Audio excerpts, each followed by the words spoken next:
Okay, my Unit 7 journal has some interesting case that I like to share. At first, I have a young male that came to the office with his mother, and he's a 21-year-old, but his estimated age appeared to be like on 17 or 16 years old, I can say. So, for the stage of developmental, per Erickson stage developmental, he has a low developmental age as he look younger than his age. So, this patient, when he came to the office, he was interacting to internal stimuli. He was unable to hold a conversation.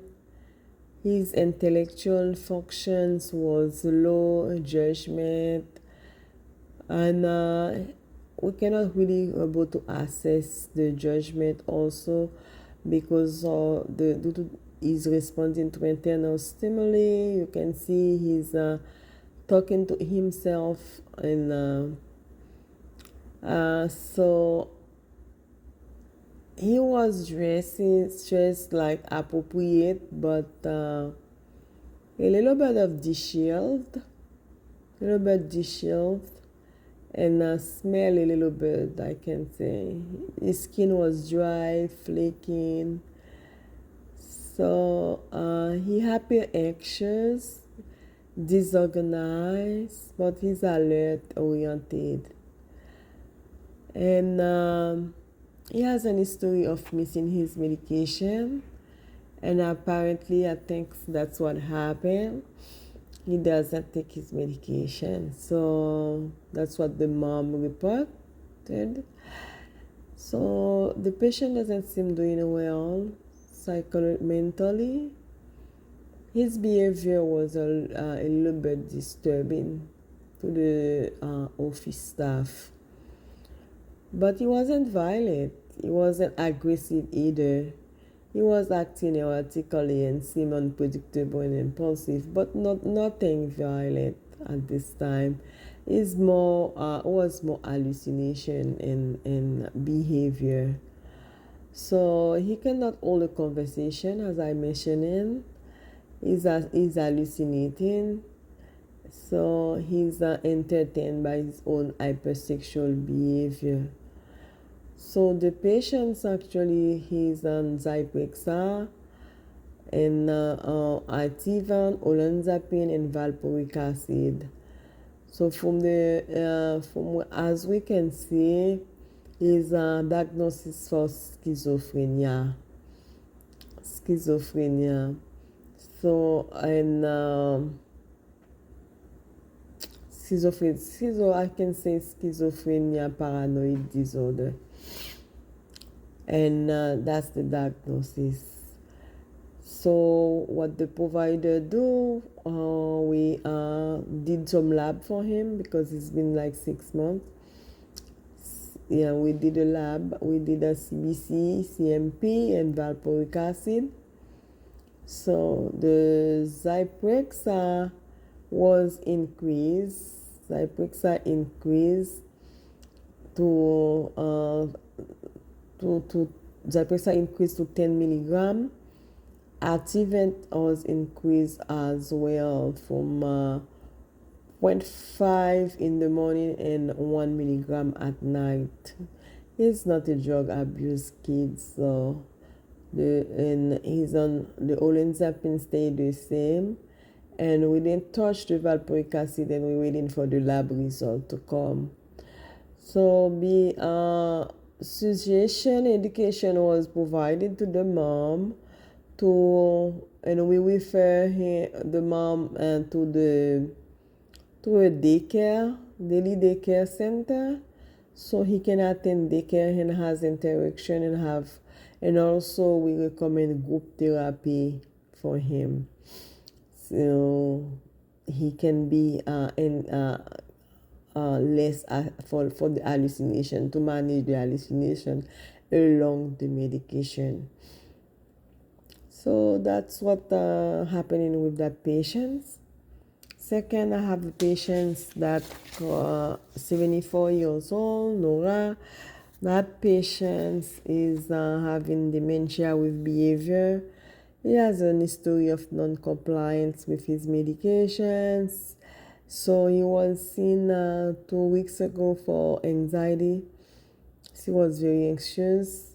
So he said that his son is telling him not to take his medications. So he live in an independent living facility. He was taking Abilify that was changed 2 weeks ago to Seroquel 25 milligram BID due to agitation, and also Buspar 10 milligram BID and Clonopin 0.5 at night. So we have no plan to change his medications. He report that he slept well. So the agitations mostly was really like the anxiety. It was the insomnia as well.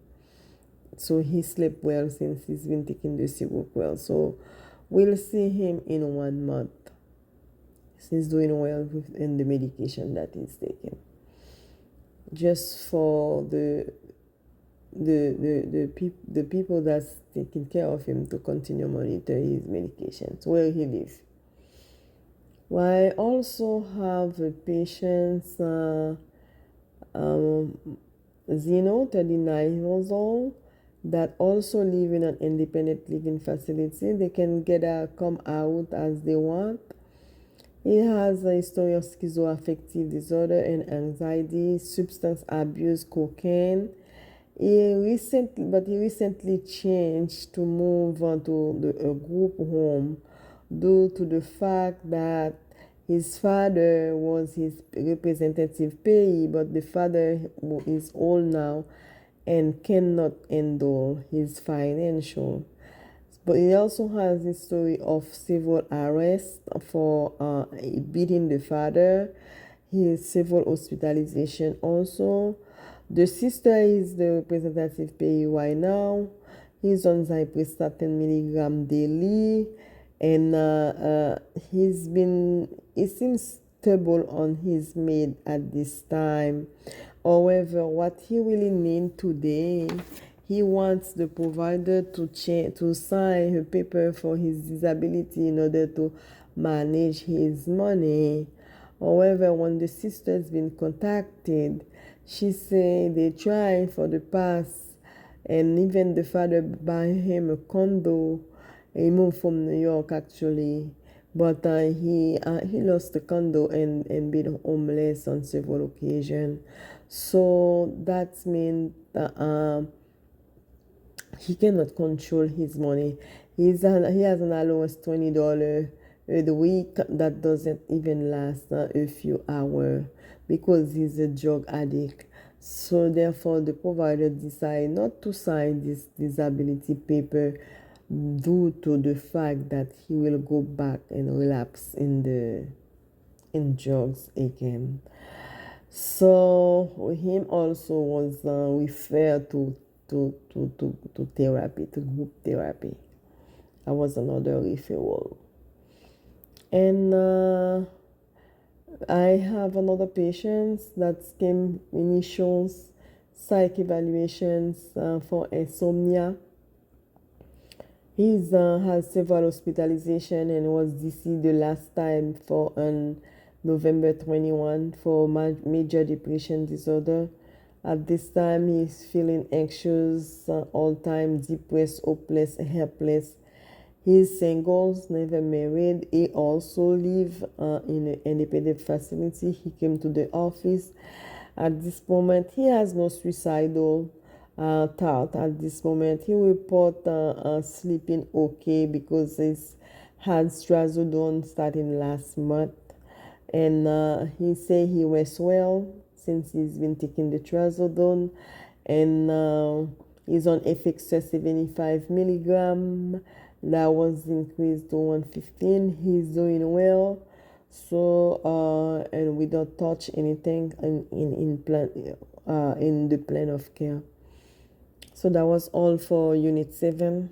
So I look forward to present my journal on Unit 8. Thank you.